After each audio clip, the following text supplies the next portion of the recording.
Hello everyone and welcome to this special episode of Tours and Tactics.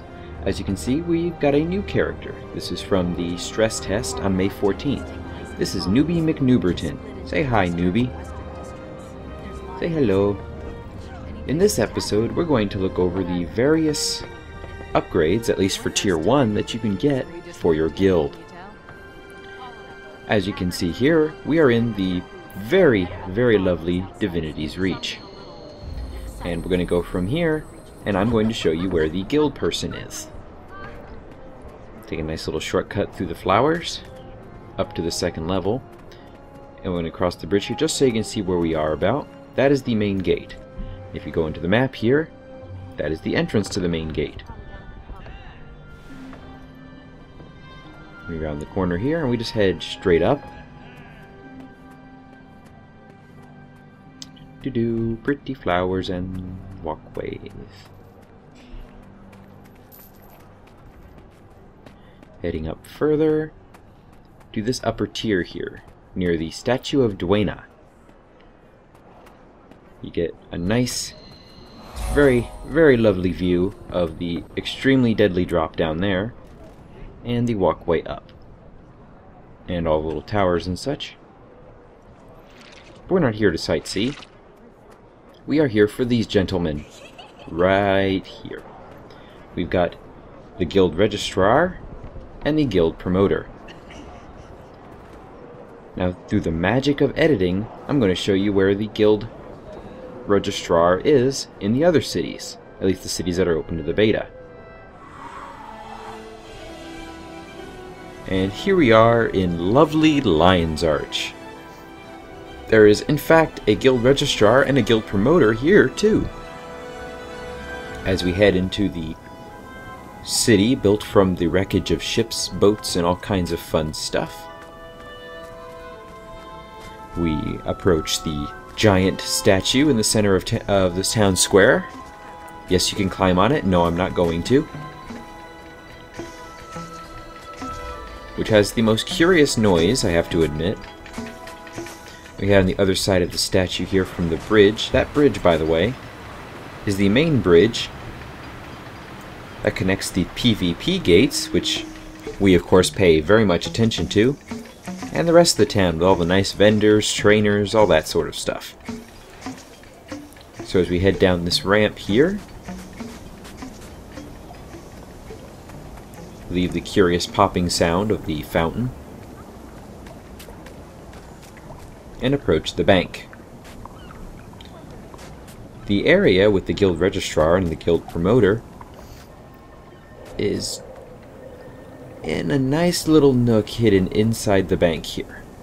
You just kind of round the corner into this little side area, and here we go. We have the Guild Registrar and the Guild Promoter. Now, let's go see where they're hidden in the Black Citadel. More editing magic, please. Editing magic. Hello and welcome to the Black Citadel. As you can see, it is large, it is Death Star-like, and there's lots of char, which makes this probably my favorite city, because char is best race. We are heading up to the Guild Registrar, which should be in the giant Death Star-like core, straight ahead. Lots of char, lots of iron.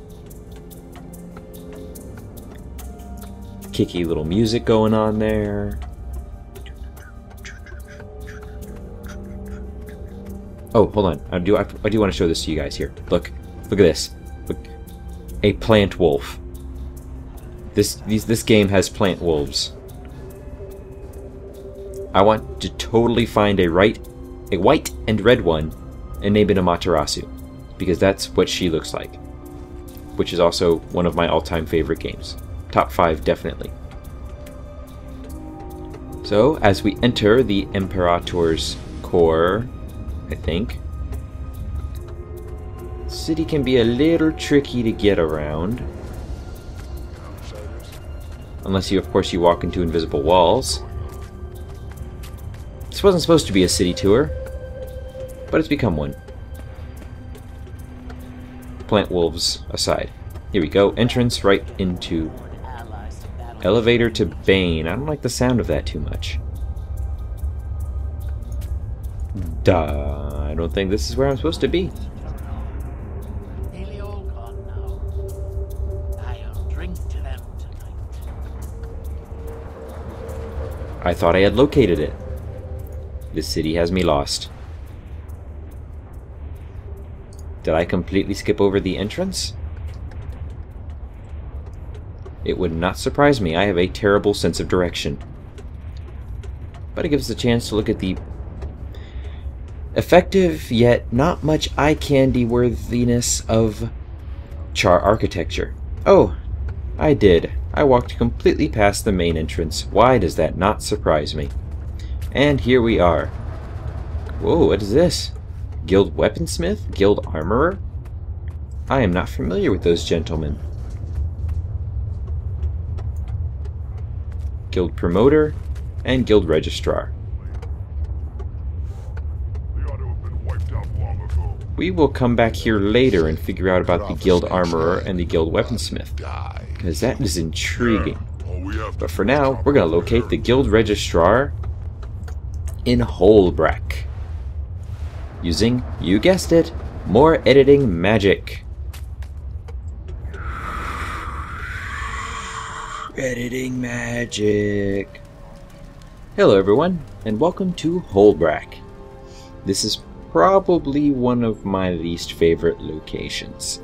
I've never really been a big fan of snow, and even less of a fan of very long hallways. At least the other cities of Divinity's Reach and Black Citadel kind of break it up with environments. While this fits the aesthetics, don't get me wrong, it's just long hallways. Long, endless hallways and paths and walkways. That down there is going to be our destination. And we're gonna round this corner here in a second. Here we go. And we got our team spazzing out in World vs. World chat. And here we are. We got the Guild Registrar, the Guild Weaponsmith, the Guild Armorer, and the Guild Promoter. Now, an interesting fact that I have not yet revealed that I'm going to reveal to you now is that you actually join guilds via account, not individual characters. Once you join a guild with one of your characters, it's associated with you with all of your other characters. For example, this is my guild. This is the 95th Brigade. Links in the notes. It's currently got 2 members, Elif and me. Notice that it is account based, not this is your character. And when you level a different character, you switch out, it changes the character that you represent. So what we are going to do now is we are going to say farewell to Newbie McNewberton, who may or may not come up later. And we are going to go to, and we're going to be walked through this by that very annoying woman. And we're going to bring back NEligahn to see what we can do with the guild interface. So, say goodbye, Newbie McNewberton. I can't even pronounce your name. Bye-bye.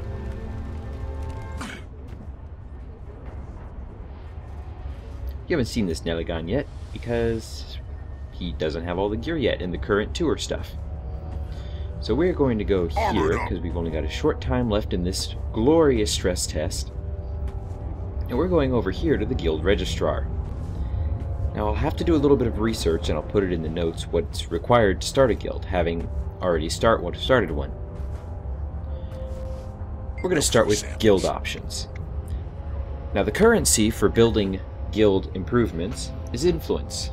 You gain influence in a variety of ways. Members logging in, members completing activities, members conducting PvP, all sorts of fun stuff like that. And as you build influence, it allows you to build upgrades, which we'll get to in a moment. This is your main guild page here.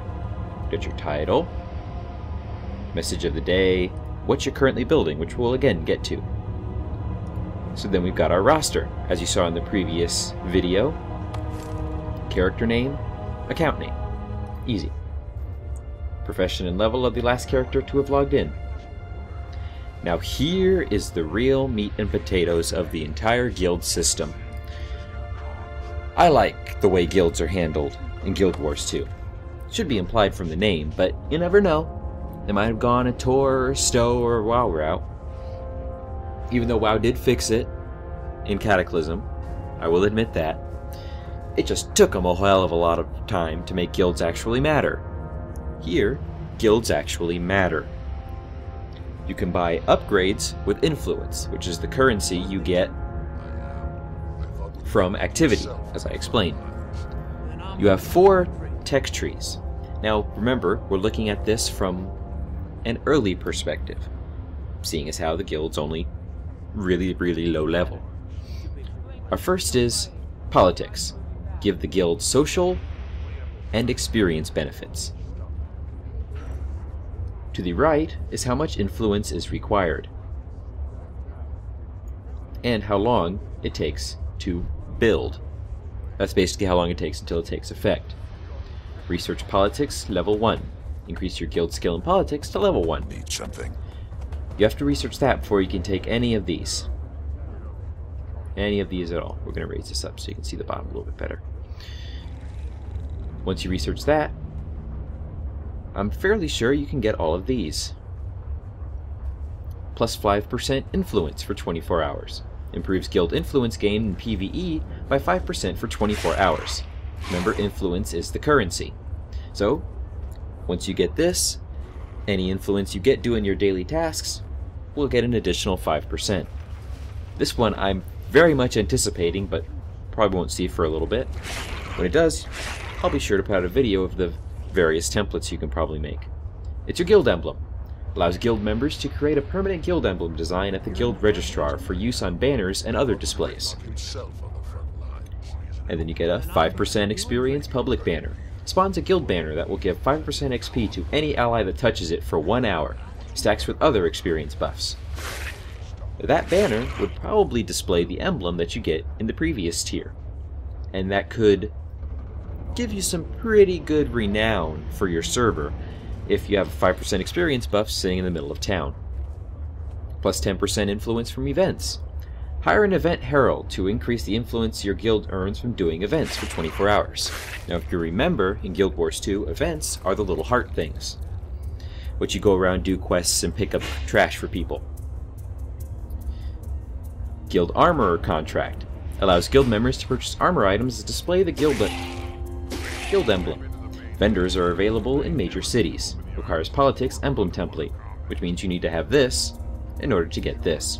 We'll explore the armorers in a second, though I'm not sure if I can buy if I don't have the contract. Contract Assur and outsourcing. A freelance Assur and lab will help you develop one upgrade without using up one of your work slots. Not entirely sure. I'm pretty sure this is your build queue. I'm not gonna actually guess too much on that one. We'll probably do an update at some point in the future. We're actually pretty sure what that does. Guild Weapons Contract allows guild members to purchase weapon items that display the guild emblem. Vendors are available in major cities. Same thing as the armorer, but with weapons. Plus 20% dungeon influence for 24 hours. A dungeon survey before beginning will increase dungeon influence rewards by 20%. It lasts 24 hours. Similar to the 10% influence from events, this is 20% extra influence for running dungeons with your guild. So, doing guild runs, if you're planning a day with a whole bunch of guild runs, you get this, you get extra influence, which allows you to buy better stuff. And Guild Banquet. Spawns a banquet table, keg, and various other party items which players can eat and drink from. It lasts 1 hour. Not entirely sure what that would do. Oh! I just now noticed these here. I'm going to hazard a guess that these symbols here on the right side below the build time would be the level of politics that you need in order to get this certain upgrade.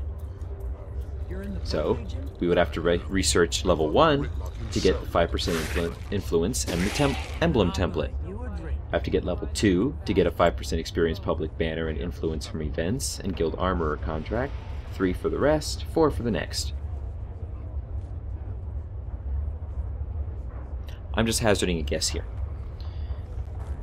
Next we've got Art of War. Art of War gives the guild combat benefits, world versus world bonuses, and PvP reward boosts. Now as before, increase your guild skill in the Art of War to level 1. Now if you look on the right again, all these upgrades are for the Art of War. Mostly for world versus world and PvP. Plus 10% PvP influence for 3 days. All influence earned in PvP is increased by 10% for 3 days.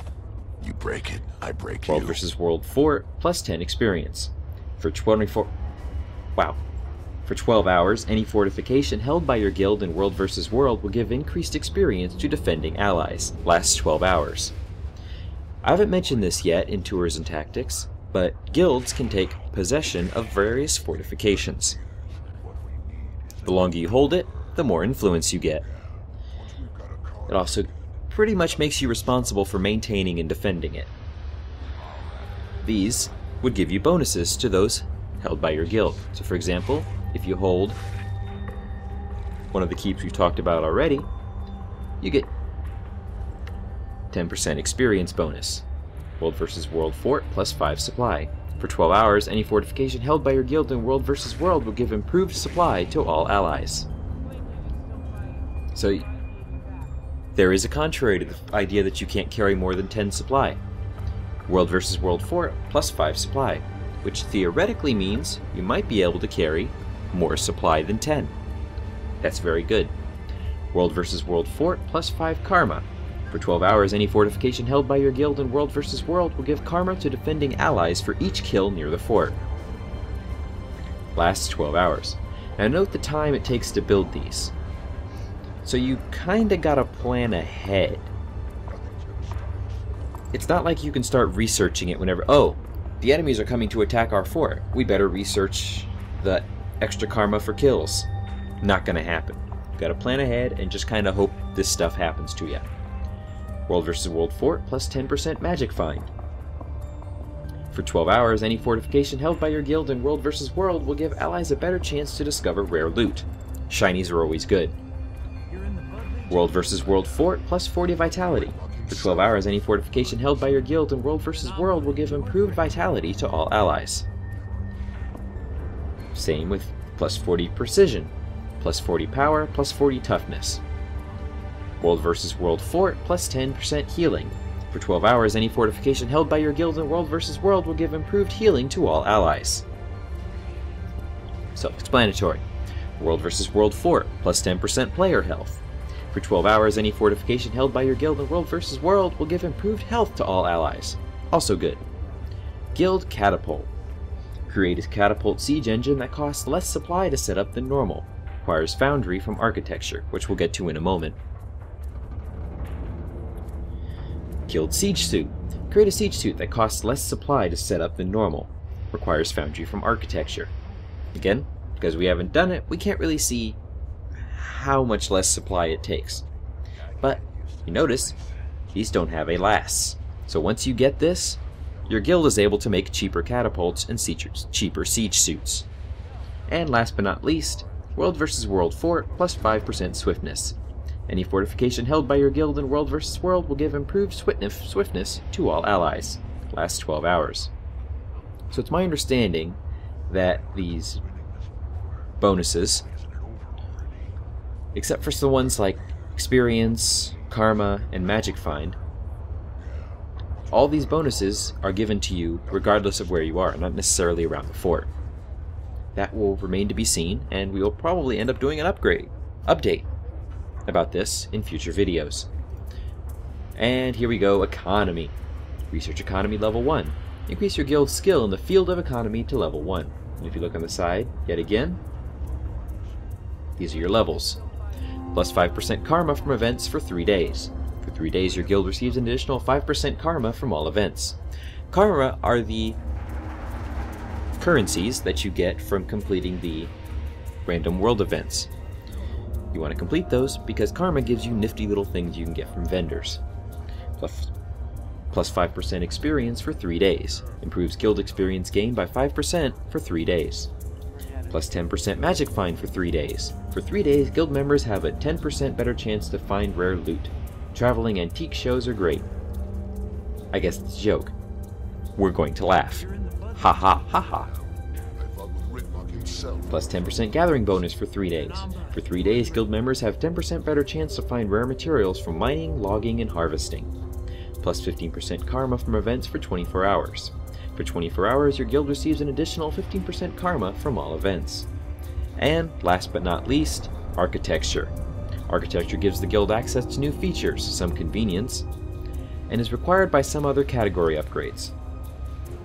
Architecture level 1, all your fun requirements. Guild Workshop. The workshop allows an additional upgrade to be building simultaneously.